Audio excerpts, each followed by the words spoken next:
Factor 2. Factor 3. Factor 3. Ah, okay. Thromboplastin, yes or no? No. Factor 4. Factor 5. Labile or proaccelerating. Factor 6. Factor 6. No factor 6 except you want to, what will be named after you? If you come to hematology, 400 level factor. Factor 7 or proconvertin. That's the hematology word for it. Factor 8. Factor 8. Anti-hemophilic. Hemophilic.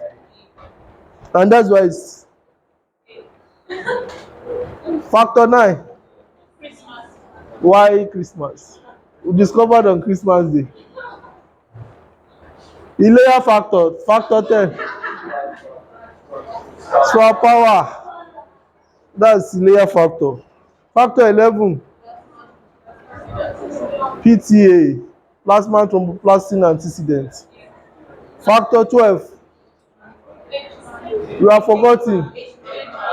Age man, named after the person that discovered it. So factor 13.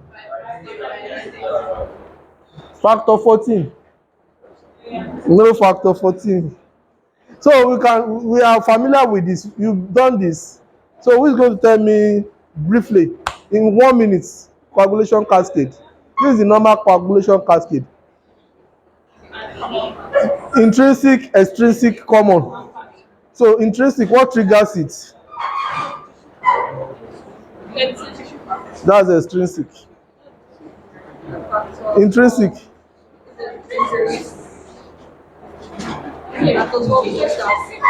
Damage surface, high molecular weight kininogen activates factor 12.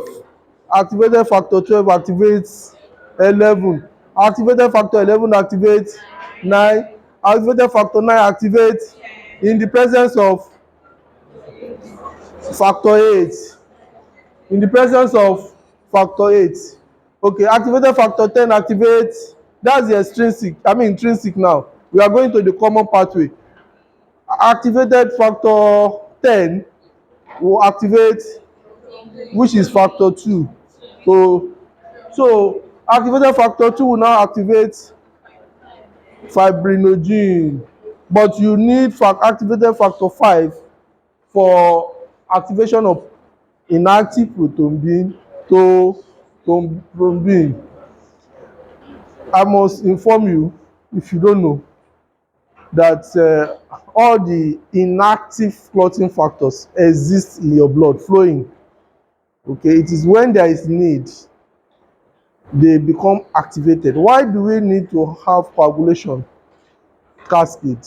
Then the intrinsic tissue factor will activate factor 7. Activated factor 7 will activate factor 10. Activated factor 10 will also activate factor 2, and then to fibrinogen, to fibrin. Why? And then cross-linking. The fibrin will cause a cross-link fibrin clot. Why do we need to? Why has God provided us with coagulation cascade? Or your thing is for theory? To arrest bleeding. Why do we need to arrest bleeding? Well, of course, we have a primary hemostatic plug. Your platelet would have done something. Okay? You know about the primary hemostatic plug. How do we explain primary hemostatic plug? If I put a needle in your vein, even without applying pressure, what have I exposed under the endothelium? I've exposed von Willebrand factor and collagen. And what do? They attract platelets. Ordinarily, the platelet has no contact with the subendothelium region because von Willebrand factor is attractive to platelets. So they are cause platelet adhesion, and later platelet will aggregate. Okay, and then the aggregated platelets could occlude. Is enough, may be enough to occlude, but if it is not enough, then the coagulation cascade will be stimulated, and at the end point of coagulation is fibrin. It's going to form a fibrin like a cobweb over the aggregated platelets, so that the flow of blood does not wash it off from that point of injury. Okay, but like you have naturally occurring activators, you must also have naturally occurring inhibitors. Otherwise, the body will just continue to produce fibrin and then cover everywhere if they are not inhibitors. Okay, like you have all these stimulants for coagulation cascade, you also have inhibitors that will tell the body, ah, what you have done is enough, so don't go further. Who knows any of the inhibitors in the antithrombin. Then which other ones do you know? Protein C and S, thrombomodulin. These are the naturally occurring inhibitors to coagulation. You also have fibrinolytic pathway. Okay, we have been able to make a mesh or cobweb over the aggregated platelets. Will they remain there forever? So you must have a pathway after the bleeding has been arrested to break the mesh up. Okay, and that's the fiber. Have you ever taught it in this format? Have you linked it up like this ever? eh you have a fibrinolytic pathway that will now break down that, okay, the bleeding has been arrested, what you have done is adequate. Okay, those fibrinolytic stimulants, we are going to discuss that, will now be activated. Also, you have inhibitors, because once you continue to stimulate fibrinolytic pathway, then it will be, breaking down everything. If you don't have something to checkmate, who knows about the fibrinolytic pathway stimulants stimulation? Proteins that will stimulate the fibrinolytic pathway. Okay, that you have had enough fibrin. Okay, lytic means to break down. So TPA, have you heard about TPA? Tissue plasminogen activator. Which other one do you know? UPA, urokinase plasminogen activator. You have other ones. We are rounding up the lecture gradually. Okay, so what about the plasminogen activator inhibitor? Have you heard about it? That, okay, the plasminogen has been broken down, I mean the fibrin has been broken down, it's enough, don't go further. The body also has inhibitors that will be stimulated. Who knows of the inhibitor? Plasminogen activator inhibitors. That's the name. That's just the name. One and two. So the plasminogen activator inhibitors. So what do you think will happen if you have deficiency of all these naturally occurring anticoagulation inhibitors? If you have deficiency of the clotting factors, what will happen clinically? Patient will bleed, just like you have deficiency of factor 8, hemophilia. Okay, deficiency of 9, hemophilia B. So if you have deficiency of those inhibitors, what do you think will happen? No, it's the opposite. It's the opposite. Thrombophilia. If you have deficiency of protein C, deficiency of protein S, deficiency of antithrombin, deficiency of thrombomodulin, deficiency of plasminogen activator inhibitor 1 or 2, you have, what is thrombophilia? thrombus, clot formation. Some people have genetic deficiency. They've inherited it of these clotting factors. I mean, clotting factors inhibitors. They have protein C deficiency, protein S deficiency from birth. So they are going to be predisposed to what condition clinically? What condition clinically? I've just said it. Thrombophilia. So there will be clotting everywhere. If you have deficiency of naturally occurring anticoagulant inhibitors, so the person must be on lifelong warfarin. What's the implication of not adequately anticoagulating anybody with thrombophilia adequately? If you are under coagulating, what's the implication? Under coagulating, thrombus will form and can be dislodged. Okay, what's the implication of over coagulating? Bleeding. So I think we have gone a long way. So these are the naturally occurring. You are confused because you have not settled down. So this is your anti thrombin. They are naturally occurring coagulation inhibitors. There are many of them. So we have antithrombin, and how does it work? Those are the clotting factors that it checkmates. That okay, the body has had enough of factor 2, activated factor 2, factor 9, factor 10, factor 11, and factor 12. So it body secretes antithrombin and is going to inhibit those factors, and said okay, there's enough fibrin already on that injury. So it is at times this is second is called this coagulation cascade is called secondary hemostatic plug.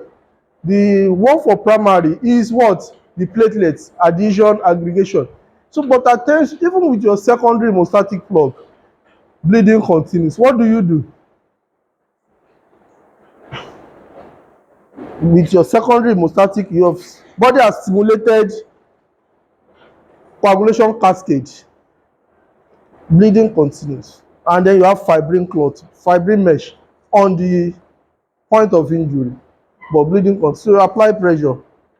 You apply pressure. That's why it's, when somebody is bleeding, applying pressure, your pressure will aid the occlusion of that spot.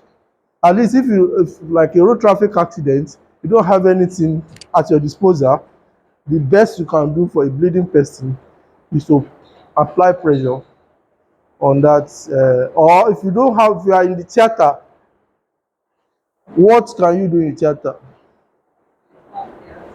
You clamp, you stitch, because if you clamp, you leave the artery forceps, the patient goes away with it. So you must, that's the essence of suturing. Okay, if you suture, you are going to occlude. Are we communicating? Okay, does it make sense now from when you have injury? So does it make sense? So this is hematology, bring you hope to blood and blood disorders. Okay, so these are the other naturally occurring coagulation. They are present in your system. They are, called upon when needed. Okay, you have alpha 1 antitrypsin, C1, and that's what they inhibit. Okay, so these are the other one. That's protein C. You can see protein C and protein S will inactivate active factor 5, 8, and 13. That's the 5A is active, 5 factor 5. 8 is active factor 8.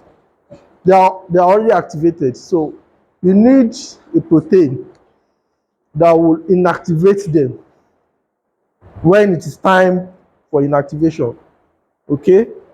Okay, so that's what you thrombomodulin also is also a naturally occurring anticoagulant. Okay, there's what you call tissue factor pathway inhibitor. It's also a naturally occurring coagulation, and that's how it works for factor 10 and factor 7, active factor 7. Okay, okay. So I mentioned fibrinolysis. Fibrinolytic pathway is a system to ensure that the fibrin deposition in excess to that required to prevent blood loss from damaged vessel is either prevented or rapidly moved. So you don't want to continue to have fibrin deposition everywhere. So that's the importance of this fibrinolytic. So they don't have excess. Okay. So it's essentially a localized surface bound phenomenon, with most events being catalyzed by the presence of fibrin. So what the fibrinolytic pathway uses is the plasminogen, which is the inactive form. Like you said, like I said, you have inactive form of all these factors, and you also have active form. But if we're talking about fibrinolytic pathway, we talk about plasminogen and plasmin. And then you have these activators, like I mentioned, TPA, tissue plasminogen activator, and UPA, urinary, because it was extracted from the urine, urinary plasminogen activator. So you also have exogenous. So we use what condition do you have to use fibrinolytic agents in neurology or cardiology? In neurology or cardiology? In neurology, MI. Yeah. Why do you need to use it in MI?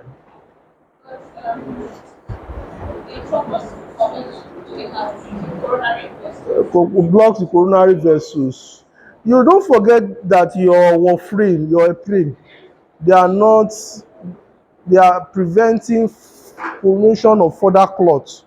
They are not going to break down already formed clots. That's the difference.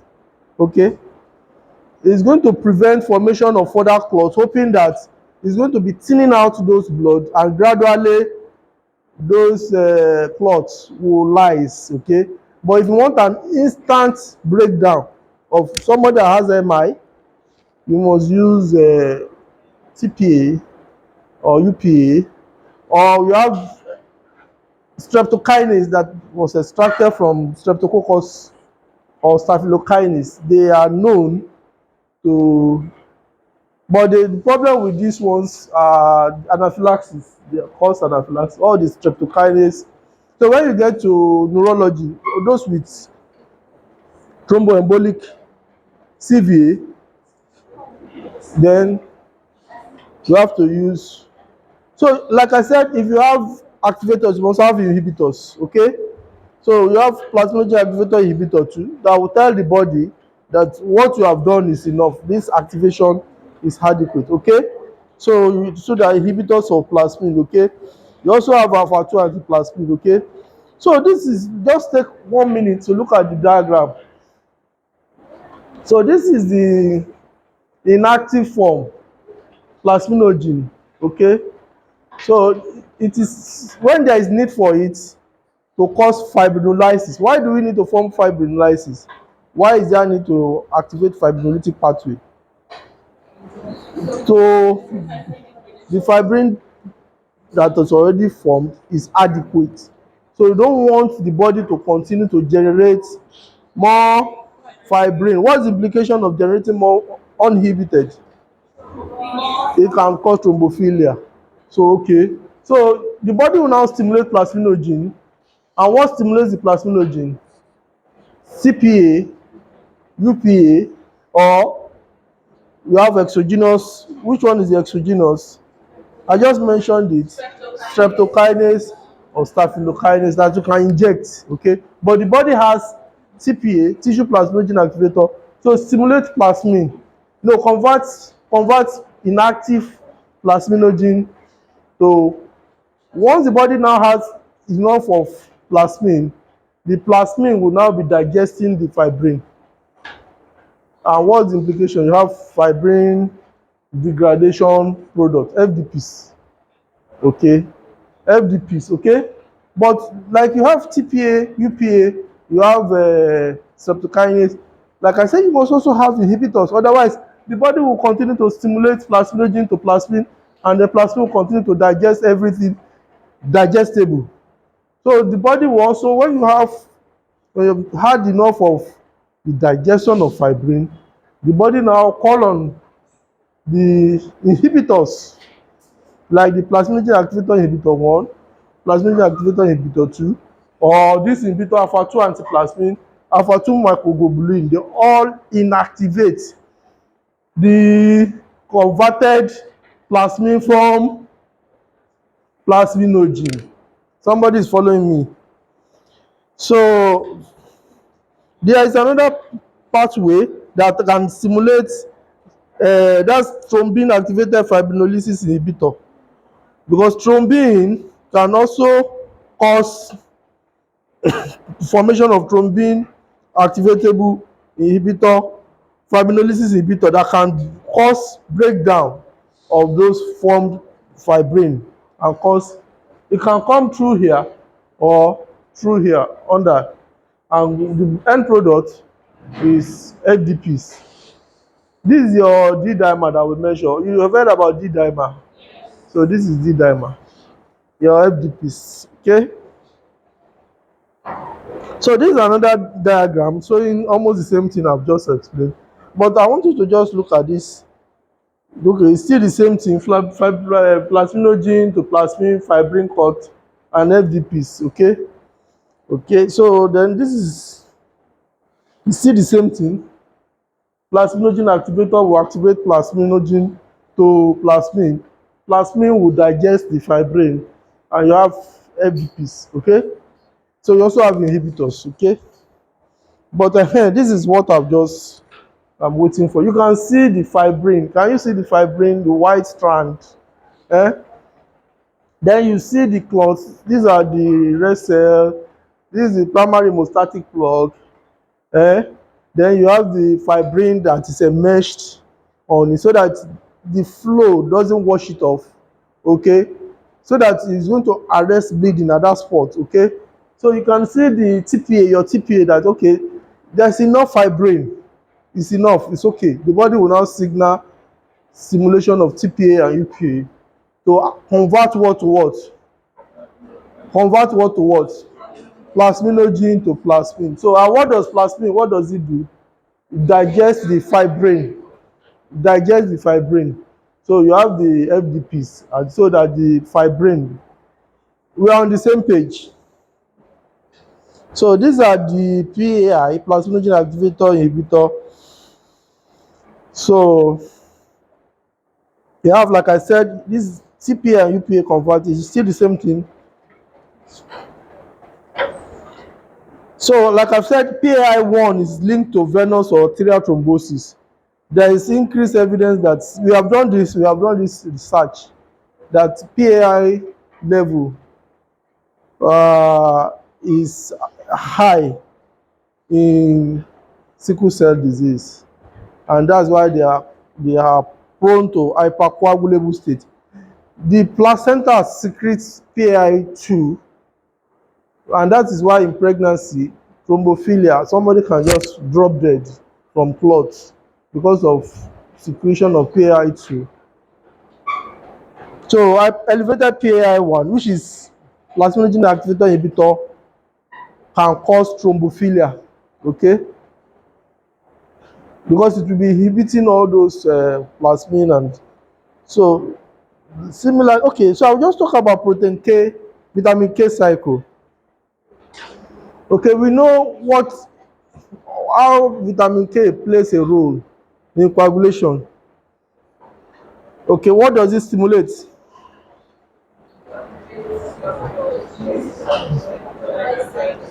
Including protein C and S. So and that's how it does it. Also, vitamin K is required for activation. You know, like I said, all these clotting factors exist in inactive forms. They must be triggered when needed by something. So what vitamin K does is to activate factor 2, 7, 9, and 10, but requires oxygen and carbon dioxide to, and the enzyme responsible is gamma glutamic carboxylase. So you now have active forms of those factors, active forms. Okay, but in the process, you need a reduced vitamin K to do that. So it is converted to oxidized vitamin K. So the oxidized vitamin K must be converted to reduced vitamin K for the cycle to continue. Okay, so you can see where warfarin, how it works. It blocks this conversion. of oxidized vitamin K to. So if you don't have reduced vitamin K, will you be able to convert inactive? So if you don't have active forms, so there will be problem with the patient. Okay, so warfarin blocks this, and then you are associated, the patient will be bleeding because you have deficiency of the active forms, like you have deficiency of factor 8 is associated with hemophilia A. That's deficiency. So if you have deficiency of this active factor 2, factor 7, so the person will be bleeding. Okay, so you know how warfarin works now. What does it inhibit? So, and that's why it is linked to all these clotting factors. But this is the enzyme vitamin K epoxide and vitamin K reductase. Okay, okay, because it is important to discuss it. And you can see how it picks them out. You pick 279, this is the same thing. You can see how it picks them out. 279 and 10, protein C. I'll keep mentioning protein C and S. Okay, because part of the problem, the part of the. So we're going to be talking. We're just starting the lecture. This is just preamble. So these are the various, this is an acquired bleeding disorders. The lecture on inherited bleeding disorders.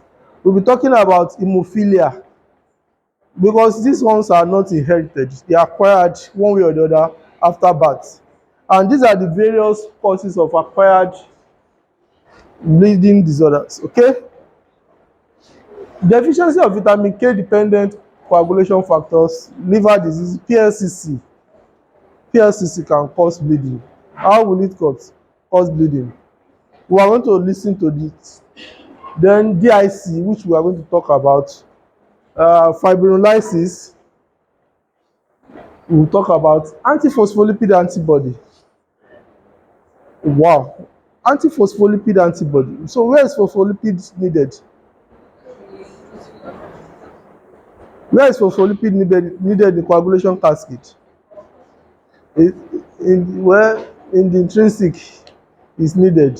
So if you have an antibody that is going to prevent, ordinarily it will cause deficiency.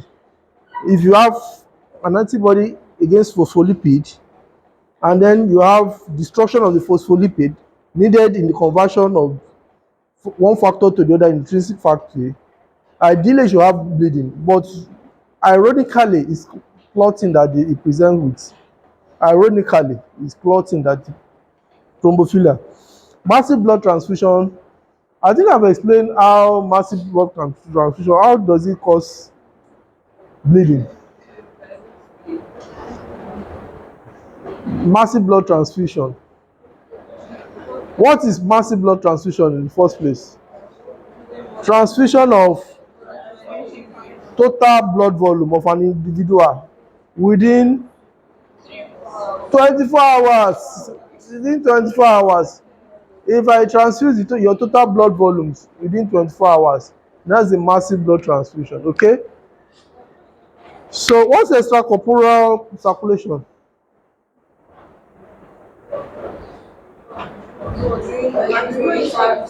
Heart-lung machine. Heart-lung machine. You want to repair the heart, you are connecting the patient to the heart-lung machine so that you'll be able to work on the heart. Heart-lung machine can generate clots. So, and that's how, otherwise the heart will continue to pump and then you won't have adequate access to repair. Okay? So that's extracorporeal. The person is connected to a heart-lung machine while the surgeon is working on the heart. And after the repair of the heart, we now bring back the person and connect back to the heart. So that time that the person is connected to the heart-lung machine is called extracorporeal circulation. Is that clear? So we know about this, that it's called hemorrhagic disease of the newborn. It's different from hemolytic disease of the newborn. Okay, what's the difference between hemorrhagic disease of the newborn, hemolytic disease of the newborn?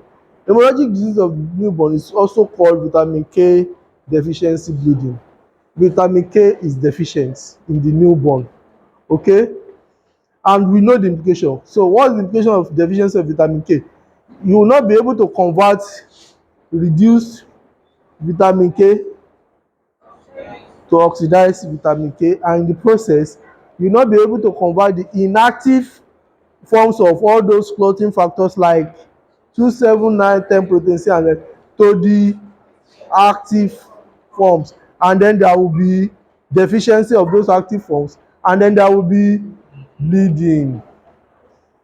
So, and it's seen in newborns.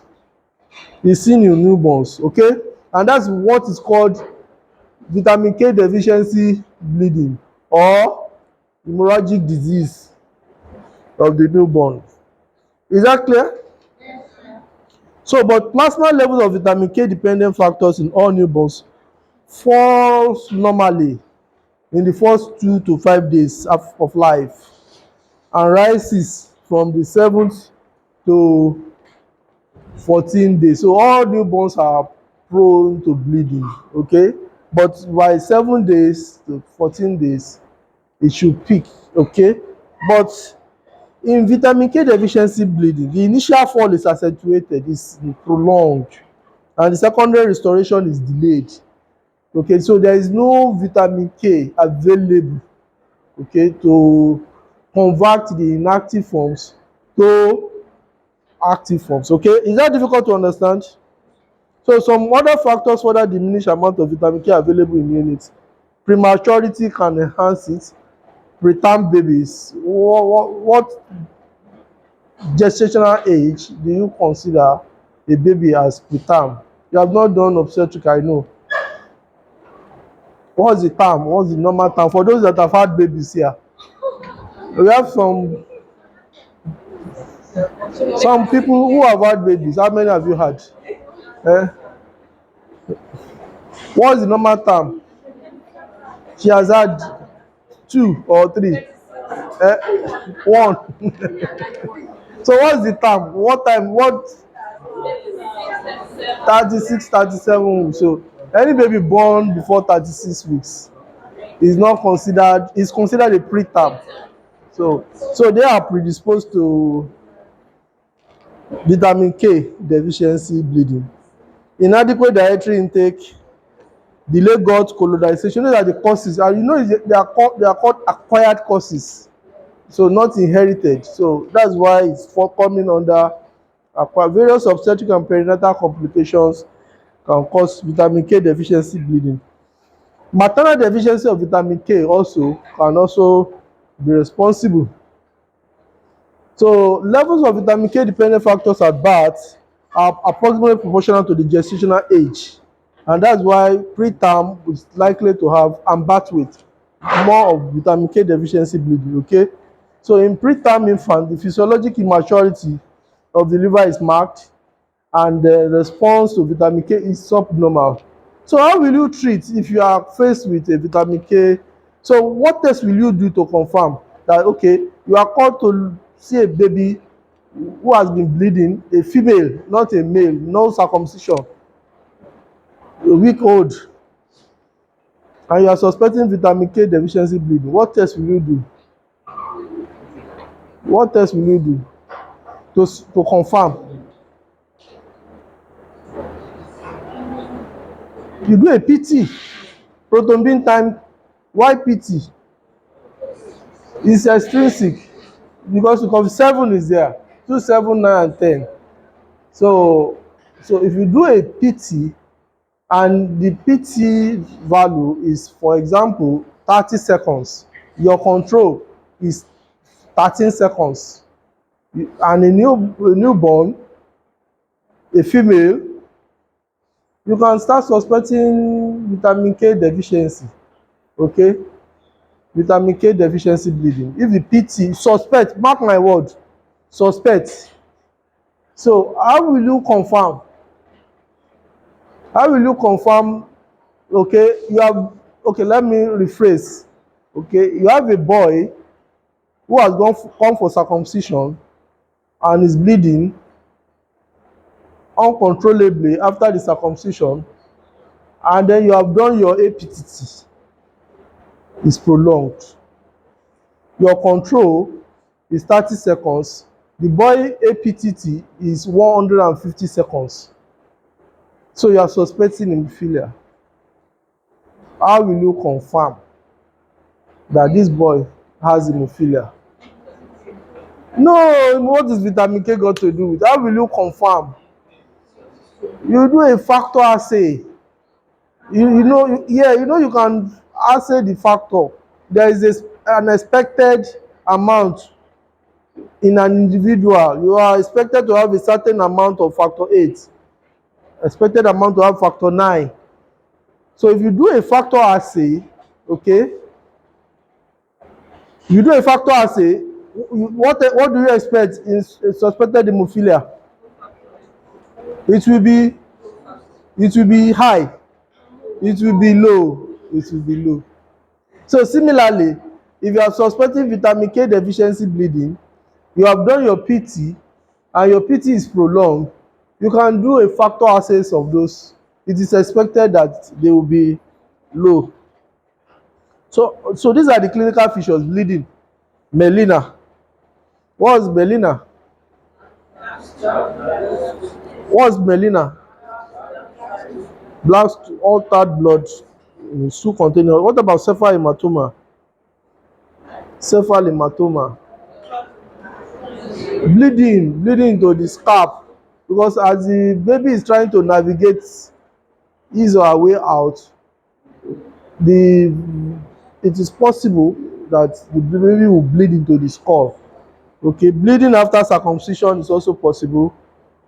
So bleeding after circumcision may not necessarily be hemophilia. That's the point. May not necessarily be hemophilia. It can be vitamin K deficiency bleeding. Okay, so what do you do? How do you treat intracranial bleeding? Can be terrible. So how do you treat this condition? How do you treat? You give what is deficient now. Or intramuscular. It doesn't have to be intravenous.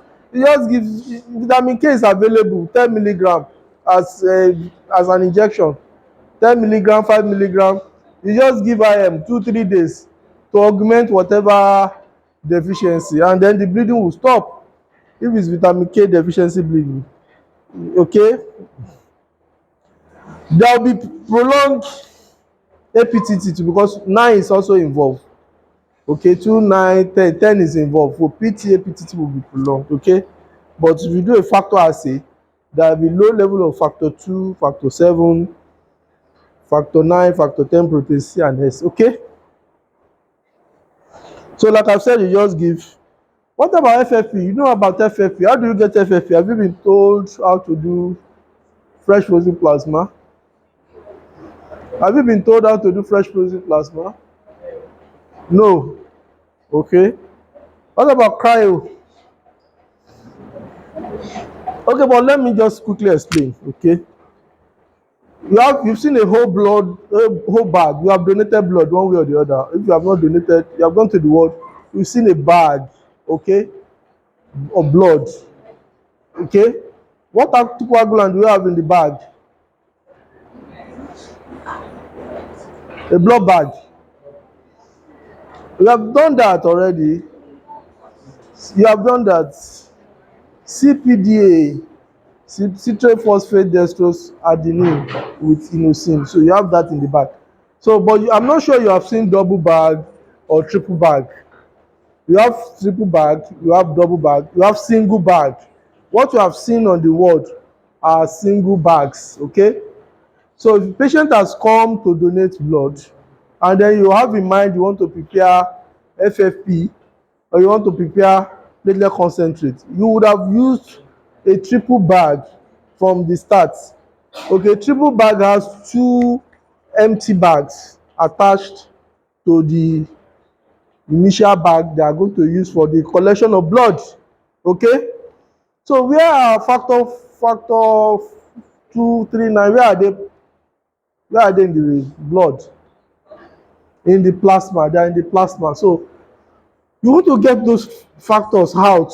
That's FFP, okay? And you must get them out within 6 hours.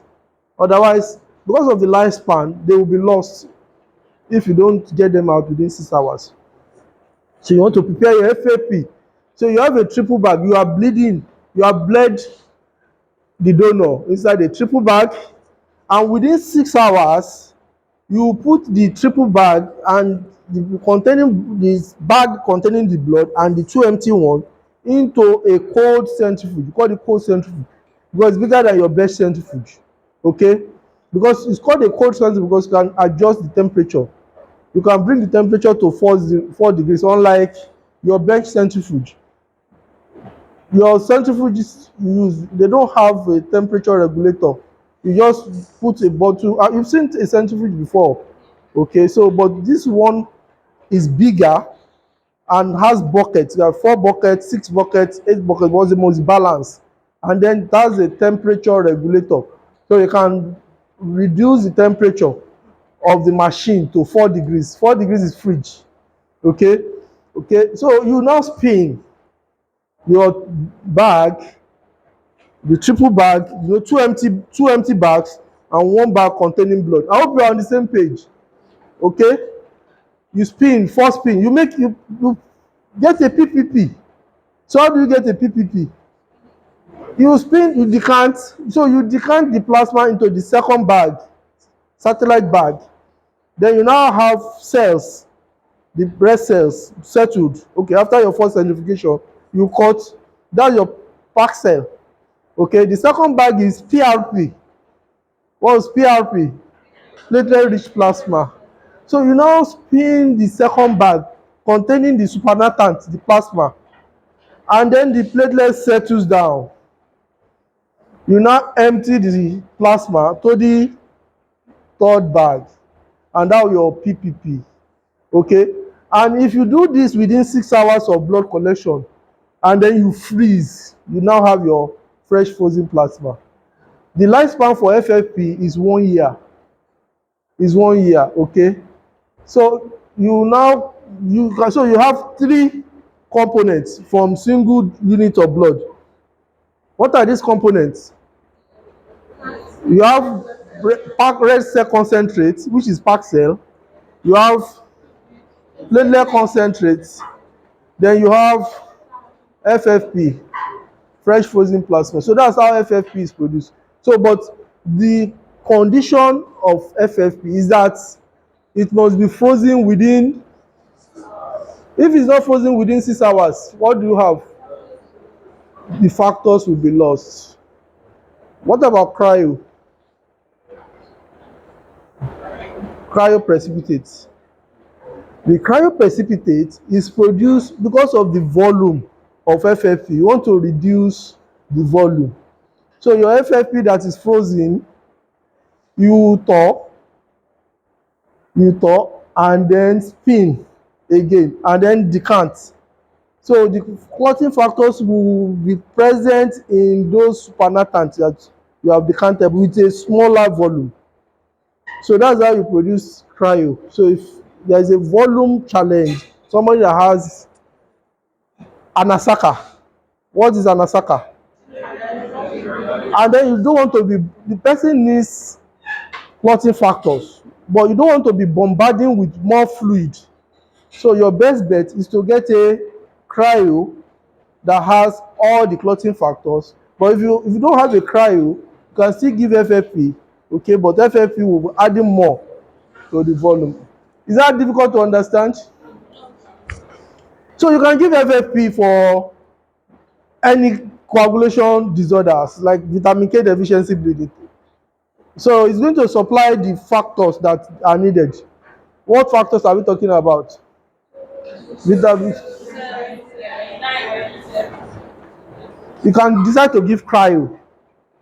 It will still supply all those factors. You can use FFP for hemophilia A. Are you surprised?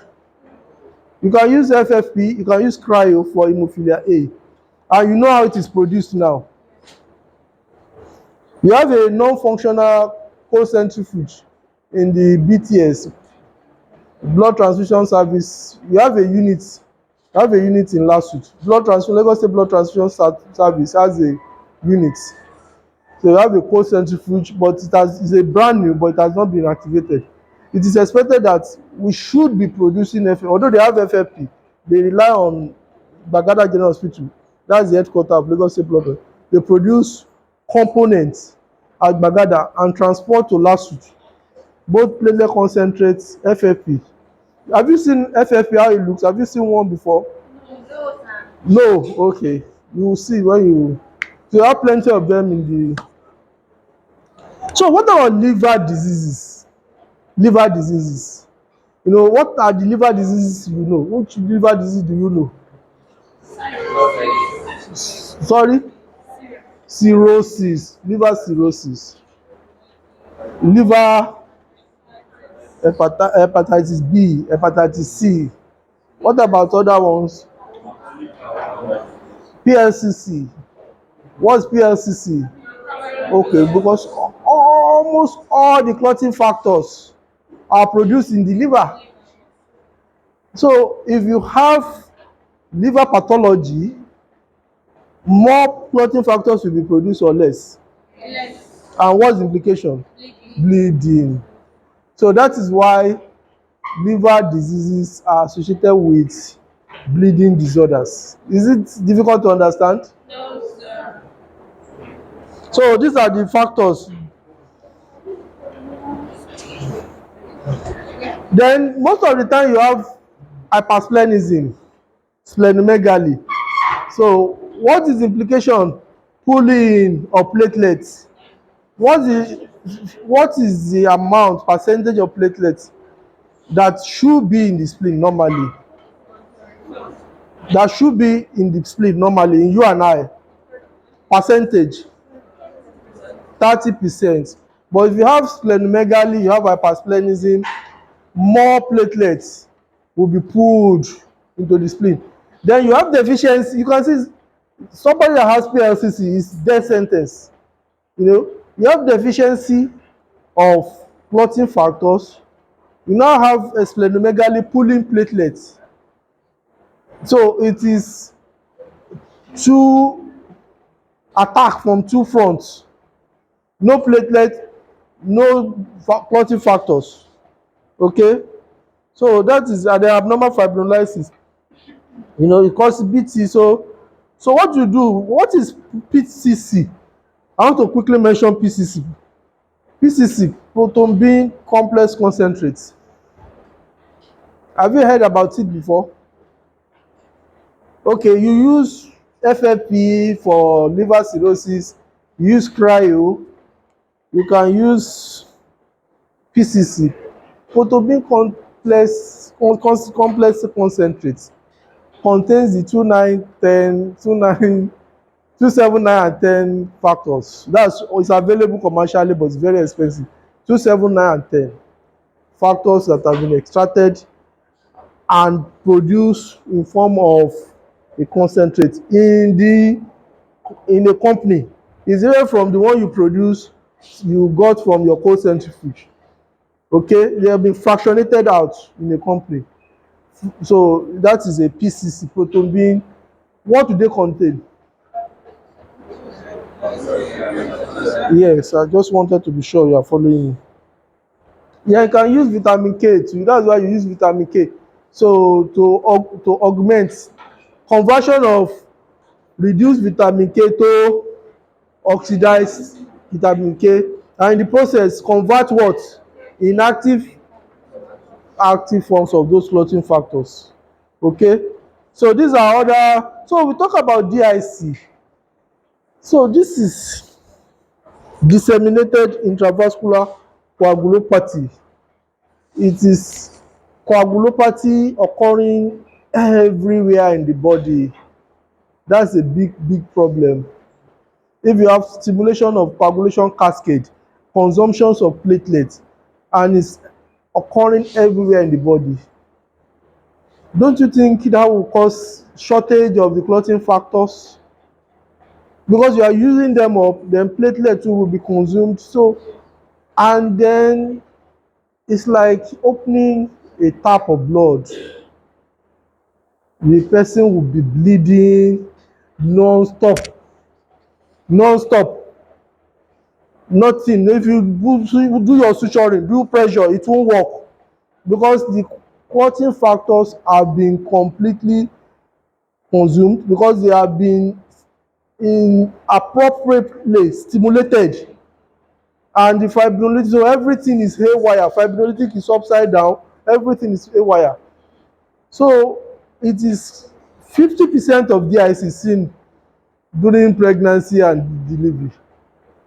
So if a woman delivers safely, even if it's your enemy, please thank God for her. Even if it's your enemy, you should still say congratulations, okay? Because of the risk. The risk is so much, and that's why we must always respect our mom. So these are the causes of DIC, IUD, intrauterine fetal death. The woman is pregnant but the baby is dead. It can stimulate DIC if it is not evacuated on time. Septic abortion, okay? You know about septic abortion, tissue factor will be released and everything from the placenta.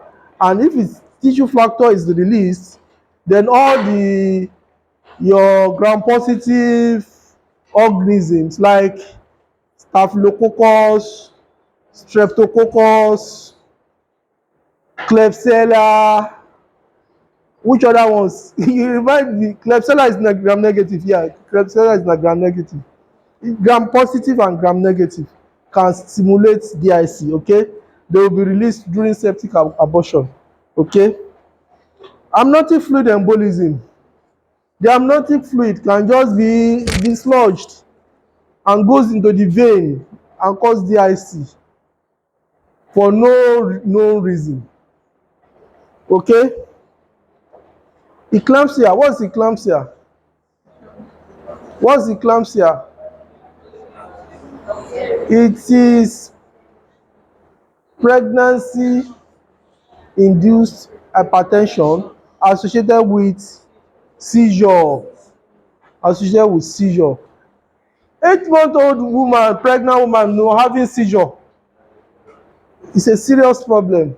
So it can, apart from trying to control the seizure, it can also stimulate DIC. Imagine 8 months pregnant woman having seizure and also having DIC. Retained product of placenta can also cause DIC. The woman has delivered in a quack center and then they've not completely evacuated the placenta. The tissue factor in the placenta will now be released into the circulation. Sepsis, like I said, gram positive, gram negative, viral, they can all cause DIC. They will be stimulated and the patient continues to bleed. What is abruptio placentae? Abruptio placenta. Okay, the detachment of placenta while the woman is still pregnant. A 7-month-old pregnant woman had a fall and then landed on her tummy, and then the placenta is detached from the uterus. That is abruptio placenta. I remember when I was doing my house job, I did my house job there, and we were in the clinic. A lady just left the clinic because it was funny, so I couldn't forget it. So you know there are some incidences that will happen till you die, you won't forget. So we just saw her after we attended to her at the another clinic, and then we just saw her like 30 minutes after crying. I said, "Ah, what happened?" Well, you just left the clinic. She said she's a madman just gave her a blow in the tummy. She was going home and a madman ran from the back, gave her a blow in the tummy. So this is how abruptio, but fortunately So how will you confirm whether there was any problem or not from the story, the history she gave? You just ask for a scan. So you ask for a scan, a pelvic scan, placenta intact. So we just reassure that there is no problem, and she had a normal baby. So that can cause abruptio placentae, and then so there are 33 causes. Cancers can cause DIC. Cancers, various of 33. No, I said 50% of cause of DIC, obstetric related. 33% cancers. APL, acute promyelocytic leukemia. I'm going to do this in your next block. CA bronchus, they can all cause DIC. CA colon, CA stomach, CA pancreas, all the CA ovary, CA breast can cause DIC, okay? CA prostate involves male too. CA prostate, gallbladder, melanoma. What's melanoma? It's cancer of the skin, yeah. So melanin, melanoma. So in 17% of cases, it is infectious causes. Gram negative, Clostridium welchi, meningococcal, septic abortion, all the gram negative bacteria. Then it could be viral, CMV, cytomegalovirus. Acute hepatitis can also cause DIC, purpura fulminans, HIV, and varicella. Purpura fulminans is a cause of is a viral infection. I'm not sure of the virus that is involved, but you can check varicella and rubella. So these are the viral causes of DIC. Okay, you could also have rickettsia, like Rocky Mountain spotted fever, can also cause DIC. These are the infectious causes. Fungal, histoplasmosis, aspergillosis, protozoa, even severe Plasmodium falciparum can cause DIC. Trypanosomiasis, trypanosoma, what's the other name? Trypanosoma cruzi. There's cruzi, there's another one. So can also cause DIC. So hypersensitivity reaction, anaphylaxis, incompatible blood transfusion. Individual is A, group A, you giving group B. You can lead to DIC, okay? Massive tissue injury, extensive surgery, surgery from going on for 12 hours, 15 hours. You can stimulate anything and then the person continue to bleed. Severe burns, fat embolism, so that's the other causes of DIC. Liver failure, you are not surprised. Heat stroke, acute hypoxia, shock, vasculitis, they are unending causes of DIC, okay? The extracorporeal circulation I've just explained. Snake bite. Snake bite can cause DIC. So you can just imagine. So this is the pathogenesis. Most of the time it involves release of tissue factor, either from the placenta, from injury, or it can be endothelial injury. So endothelial injury will cause platelet aggregation, then to stimulate the coagulation cascade. Then release of tissue factor through the extrinsic pathway auto can also stimulate coagulation cascade. And the bottom line is the plasmin will be activated, and then there will be consumption of all the clotting factors, and then there will be bleeding. Okay? This is another pathogenesis. Okay, so there are three major mechanisms involved.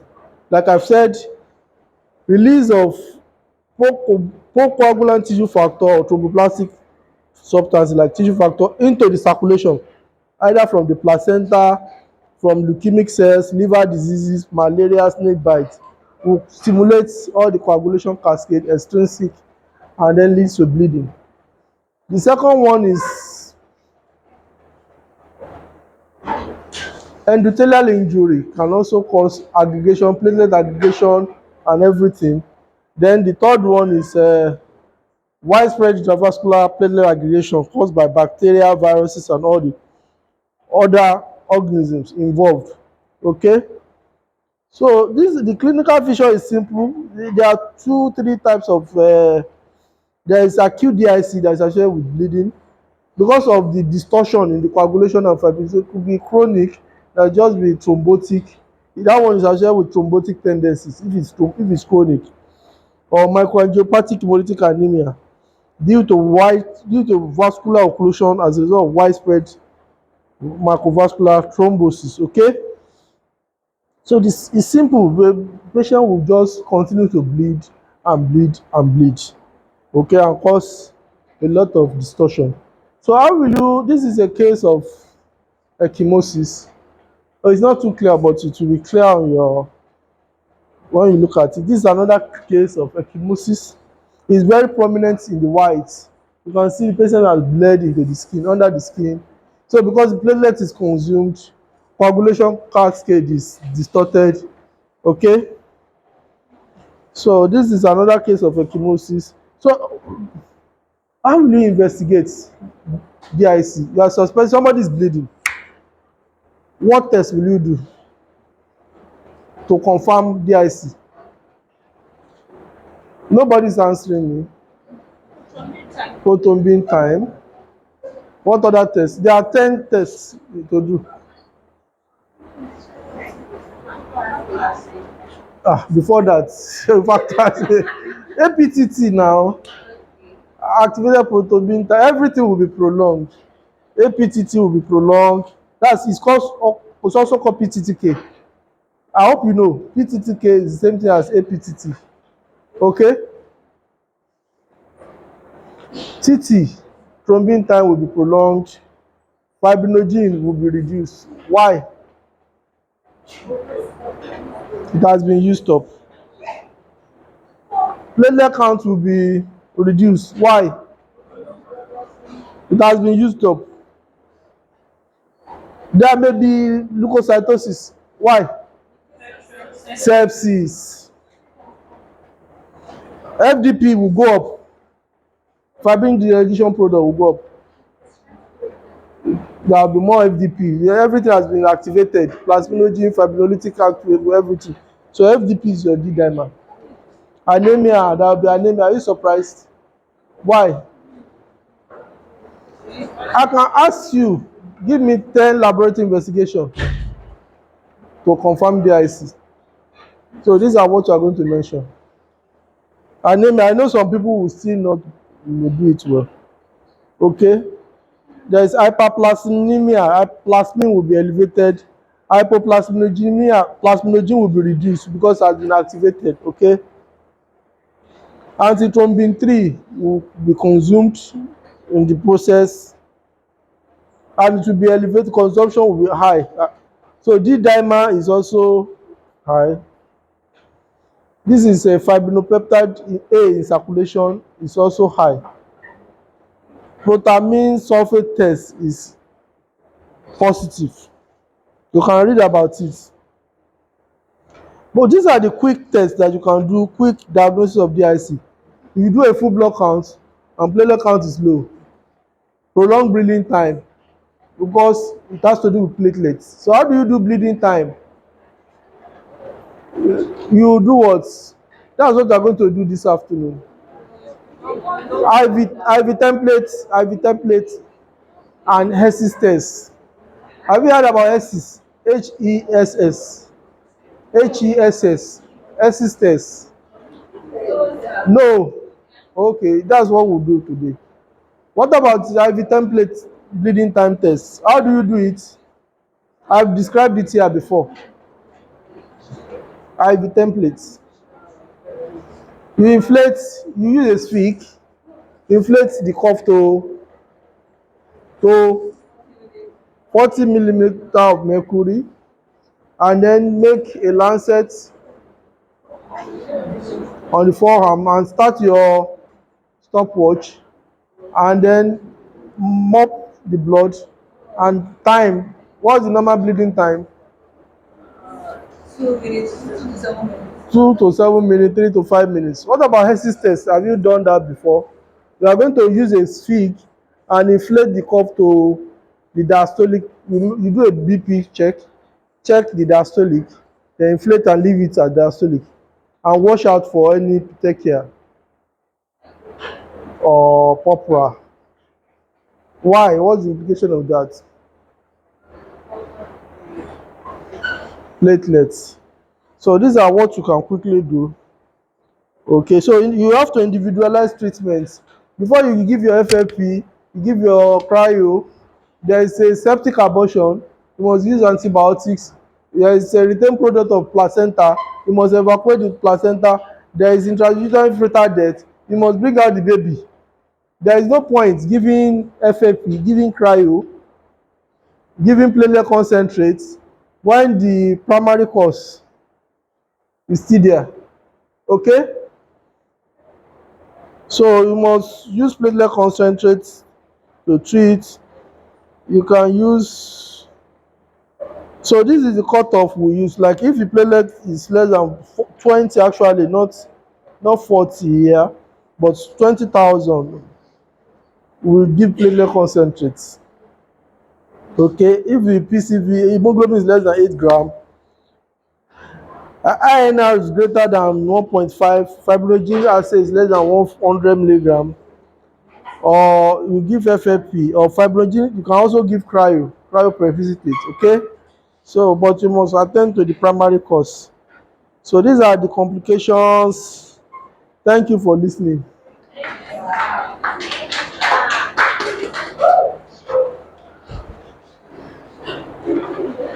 Yes.